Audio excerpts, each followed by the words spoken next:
राधे राधे। भगवत प्राप्ति के लिए जो सबसे सरल मार्ग बताया गया है, जो सबसे पावरफुल मार्ग बताया गया है, जो सबसे इफ़ेक्टिव मार्ग बताया गया है, वो है शरणागति।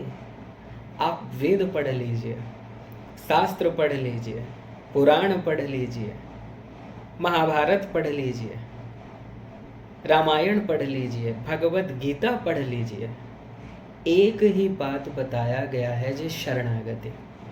गीता का तो देखिए बहुत ही प्यारा श्लोक है। भगवान कह रहे हैं, सर्वधर्मान परित्यज्य मामेकं शरणं व्रज अहं त्वां सर्व पापेभ्यो मोक्षयिष्यामि मा शुच।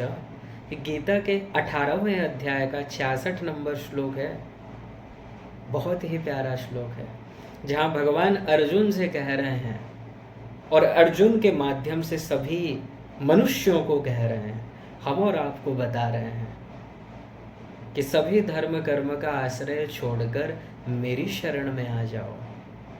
भगवत प्राप्ति अगर करना है, आनंद प्राप्ति अगर करना है, अगर दुखों से छुटकारा पाना है, एक ही उपाय है जी, शरणागति। अब प्रश्न आता है कि शरणागति मतलब क्या है। ये कह तो दिया कि शरण में आ जाओ, शरणागति कर लो, लेकिन मतलब क्या है शरणागति का। शरणागति मतलब क्या है? क्या मंदिर में जाकर भगवान से ये कहना हाथ जोड़कर, प्रभु मैं आपके शरण में हूँ, या साष्टांग प्रणाम कर लेना, ये शरणागति है? बिल्कुल भी नहीं। शरणागति मतलब एक ही है, इतना ही याद रखिए। शरणागति मतलब कुछ नहीं करना, अर्थात अपना बल नहीं लगाना, अर्थात ये विश्वास हो जाना कि मैं ये जो सब साधना कर रहा हूँ, जैसे कोई मान लीजिए नाम जप कर रहा है, कोई तीर्थ यात्रा कर रहा है, कोई संतों की सेवा कर रहा है, कोई व्रत उपवास रख रहा है, अच्छी बात है। लेकिन आप अगर ये सोचें कि ये सब से मुझे भगवान मिल जाएंगे, तो ये अहंकार है, तब आप शरणागत नहीं हैं। शरणागति मतलब सीधा सा ही है कि आप अपना बल छोड़ दीजिए, आप अपना बल न लगाएं, साधना कीजिए, लेकिन ये मत सोचिए कि इससे भगवान मिल जाएंगे। भगवान शरणागति से ही मिलेंगे। आप करोड़ों साधना कर डालिए, जब तक आप शरणागत नहीं होंगे सही तब तक भगवत प्राप्ति नहीं हो सकता। और शरणागति मतलब यही है, अपने प्रभु के ऊपर दृढ़ विश्वास हो जाना, ये विश्वास होना कि मैं अपने बल से उनको नहीं प्राप्त कर सकता, वो जब कृपा कर देंगे तभी भगवत प्राप्ति हो सकती है। जैसे देखिए, बहुत ही बढ़िया एग्जाम्पल है, एक छोटा सा शिशु जो माँ के गर्भ से अभी अभी इस धराधाम में आया है, वो कुछ नहीं जानता है, नहीं अपना कोई बल लगाता है, उसको कुछ भी चाहिए वो रो देता है, कुछ भी प्रॉब्लम हुआ, कुछ भी चाहिए बस वो रो देता है, बाकी का आगे का सब माँ समझे। ठीक इसी प्रकार जब जीव भगवान के आगे भोले बालक की तरह रो कर पुकारता है, वही शरणागत कहलाता है जी। अगर आप ये सोचें कि मैं इतना नाम जप कर रहा हूँ, स्वाध्याय कर रहा हूँ, तपस्या कर रहा हूँ, योग कर रहा हूँ, व्रत कर रहा हूँ, तीर्थ यात्रा कर रहा हूँ, तीर्थ में कल्पवास कर रहा हूँ, संतों की सेवा कर रहा हूँ, कथा सुन रहा हूँ या कथा कह रहा हूँ, तो इससे भगवत प्राप्ति हो जाएगी? बिल्कुल नहीं। और ये वेद में स्पष्ट बताया गया, कठोपनिषद में पहले अध्याय के दूसरी बल्ली का 23वां मंत्र, नायमात्मा प्रवचनेन लभ्यो न मेधया न बहुना श्रुतेन यमे वही शवृणुते तेन लभ्य तस्येष आत्मा विवृणुते तनुग्वं स्वाम। ये मंत्र मुंडकोपनिषद में भी है, 3-2-3। ये मंत्र कह रहा है कि भगवान किसी साधन वादन से नहीं मिलते हैं। कोई प्रवचन करे, कोई बहुत बड़ा ज्ञानी हो या विद्वान हो, या कोई कितना भी कथा सुन ले, या कितना भी अपना बुद्धि लगा ले, कितना भी विद्वान हो, वो अपनी बुद्धि से, अपनी विद्या से भगवत प्राप्ति नहीं कर सकता। भगवत प्राप्ति केवल शरणागति से ही संभव है। क्योंकि आप जो भी साधना कर रहे हैं माइक मन बुद्धि से कर रहे हैं, मेटेरियल इंद्रिय मन बुद्धि से कर रहे हैं, लेकिन भगवान तो दिव्य हैं। तो ये मेटेरियल इंद्रिय मन बुद्धि से दिव्य भगवान कैसे मिल जाएंगे? इसलिए फिर साधना का अहंकार क्यों है कि मैं इतना नाम जप करता हूँ, इतना मैं तीर्थ यात्रा करता हूँ, या इतना अच्छा मैं कथा कह लेता हूँ। ये सब अहंकार ही तो आपको शरणागत होने नहीं देता है। शरणागति का मतलब इतना ही समझे रहिए कि आप अपने बल से, अपनी किसी साधना से उनको प्राप्त नहीं कर सकते। मांग लीजिए। शरणागति अर्थात रोकर पुकार लीजिए। शरणागति अर्थात अपने आप को सौंप देना भगवान के चरणों में। अपने कल्याण की चिंता और न हो। जब आप शरणागत हो गए फिर किस बात की चिंता?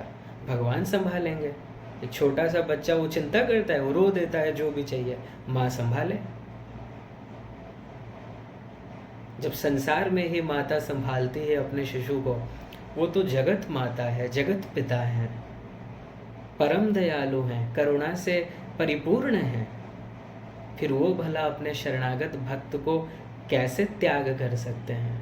भगवान तो कहते हैं कितना भी बड़ा पतित हो, कितना भी बड़ा पतित, टॉप लेवल का पतित हो, अगर वो भी मेरे शरणागत हो जाए मैं उसे समस्त पापों से मुक्त कर देता हूँ। तो शरणागति का मतलब भगवान के समर्पित हो जाना, भगवान के चरणों में अपने आप को सौंप देना, अपना बल नहीं लगाना कि मैं इतना नाम जप कर रहा हूँ तो इसके प्रभाव से मुझे भगवान मिल जाएंगे, मैं इतना आंसू बहा रहा हूँ तो इसके प्रभाव से मुझे भगवान मिल जाएंगे। नहीं, भगवान केवल कृपा से मिलेंगे। उस कृपा का कोई मूल्य नहीं है जी, ये साधना उसका मूल्य नहीं है। शरणागति कर लीजिए, मांग लीजिए, सही सही मांग लीजिए, भगवान तो देने के लिए तैयार हैं। जब तक आप बल लगाएंगे, जब तक आप ये सोचेंगे नहीं मैं अपने दम से प्राप्त कर लूँगा, तब तक भगवत प्राप्ति नहीं होगा। और जब आप अपना बल त्याग देंगे और पूर्ण रूप से प्रभु के आश्रित हो जाएंगे, भगवान के चरणों में विश्वास हो जाएगा, दृढ़ विश्वास, उसी क्षण भगवत प्राप्ति होगी। ये जितनी भी देखिए वेद शास्त्रों में ये साधनाएं बताई गई हैं, ये उस दृढ़ विश्वास के लिए ही बताया गया है कि दृढ़ विश्वास हो जाए, पूर्ण फेत हो जाए इस बात का कि मेरे प्रभु की कृपा से ही माया जाएगी, अपने बल से नहीं, अपने किसी साधना से नहीं, प्रभु की कृपा से। और वो कृपा को हम अपने बल से नहीं प्राप्त कर सकते, मांग लेना है जी, सही सही मांग लीजिए, अर्थात शरणागत हो जाइए, पूर्ण फेत हो कि मेरे प्रभु निश्चिंत रूप से मेरा मंगल करेंगे, मैं उनके शरण में हूँ। बस रो कर पुकारिए, जिसे छोटा सा शिशु एक भोला बालक पुकारता है। बस यही है शरणागति। बहुत ही सरल है, लेकिन इतना भी सरल नहीं है। सरल उन लोगों के लिए है जिनमें अहंकार नहीं है। इसलिए देखिए इतिहास में भी आप देखिएगा, जितने भी देखिए भक्त हुए हैं, कलयुग में ही देख लीजिए, अधिकतर भक्त जो हुए हैं, भगवत प्राप्ति किए हैं, उनको वेद शास्त्र का ज्ञान तक नहीं था, लेकिन शरणागति थी, श्रद्धा था, विश्वास था, प्रेम था, भगवत प्राप्ति हो गया। और जो बड़े बड़े विद्वान होते हैं, वेद मंत्रों को कंठस्थ कर लेते हैं, उदात्त अनुदात्त स्वरित सहित वेद मंत्रों का पाठ करते हैं, वो पाठ करते जाते हैं, भगवान का झलक भी उनको नहीं मिलता है। और जो भक्त जन, जो प्रेमी जन भगवान के शरणागत हो जाते हैं, उनको अपना मान लेते हैं, उनसे प्रेम कर लेते हैं, उनको वेद मंत्रों का ज्ञान नहीं है, कुछ मंत्र नहीं जानते हैं, लेकिन उनमें जो सरल भाव है, उनका जो प्यार है, उनका जो शरणागति है, भगवान खींचे चले आते हैं। इसलिए सरल उन लोगों के लिए है जिनका हृदय सरल है, लेकिन जिनको ज्ञान का अभिमान हो जाता है या किसी भी प्रकार का अभिमान हो जाता है, वो शरणागत नहीं हो पाते हैं। ठीक है, इसलिए केवल साष्टांग लेट जाना भगवान के सामने या मुख से कह देना हरि शरणम, उससे काम नहीं बनेगा। वाणी से कहने से क्या होगा? शरणागति तो मन बुद्धि को करनी है, मन बुद्धि को भगवान के चरणों में सौंप देना है। शरीर को कितना भी आप साष्टांग लेट जाइए भगवान के सामने, भगवान नोट नहीं करते। भगवान तो देखते हैं मन बुद्धि से आप कितने % शरणागत हैं। जिस दिन आप 100% शरणागत हो जाएंगे, अर्थात 100% ये विश्वास हो जाएगा कि मैं अपने बल से अपने प्रभु को प्राप्त नहीं कर सकता, प्रभु की कृपा से ही वो मिलेंगे, मैं तो उनके शरण में हूँ। उनसे रोकर पुकार लेगा जब जीव, सही सही पुकार लेगा, उसी दिन भगवत प्राप्ति होगी, कोई रोक नहीं सकता। बोलिए लाडले लाल की जय, जय जय श्री राधे।